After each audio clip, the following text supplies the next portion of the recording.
সকাল 8টা থেকে বিকাল 4টা পর্যন্ত আপনারা জানেন যে নিরবিচ্ছিন্নভাবে ভোট গ্রহণ করবে এবং তারই অংশ হিসেবে আমরা সকাল থেকেই কিন্তু সদর দক্ষিণ এবং বরুড়া উপজেলার বিভিন্ন কেন্দ্র আমরা পরিদর্শন করছি।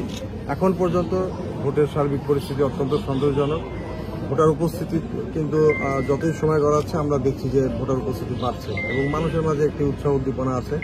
তারা আনন্দের সাথে ভোট দিতে আসছেন এবং প্রার্থীরাও তাদের সন্তুষ্টি প্রকাশ করেছেন।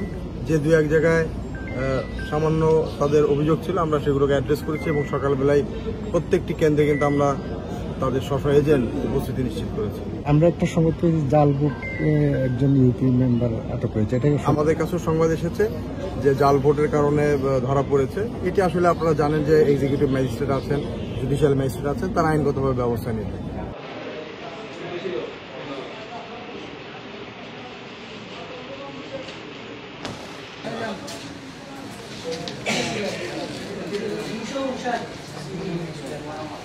দেখে না করবেন না দেখে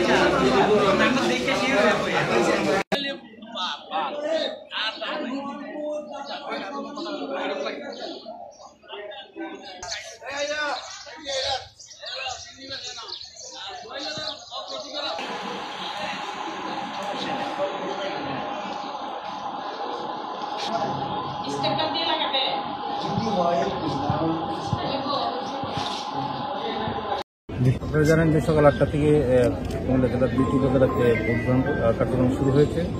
সকাল থেকেই আমরা পুলিশ প্রশাসন, জেলা প্রশাসন, নির্বাচন কমিশনের যে সকল কর্মকর্তা সম্মিলিতভাবে আসলে অনেকগুলো কেন্দ্র পরিদর্শন করেছি।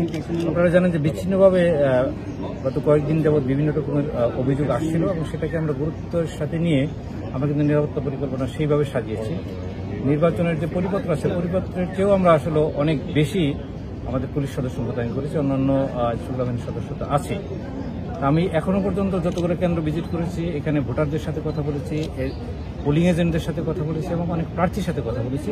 সকলেই নির্বাচনের পরিবেশ প্লাস ভোট কেন্দ্র এবং ভোট কেন্দ্রের বাহিরের যে আইন শৃঙ্খলা পরিস্থিতি সেটা নিয়ে সন্তুষ্টি জ্ঞাপন করেছেন। আমরা প্রত্যাশা করছি 4টা পর্যন্ত এবং ভোট গণনার পরে, নির্বাচনের ফলাফল ঘোষণার পরেও এই শান্তিপূর্ণ অবস্থা বজায় থাকে।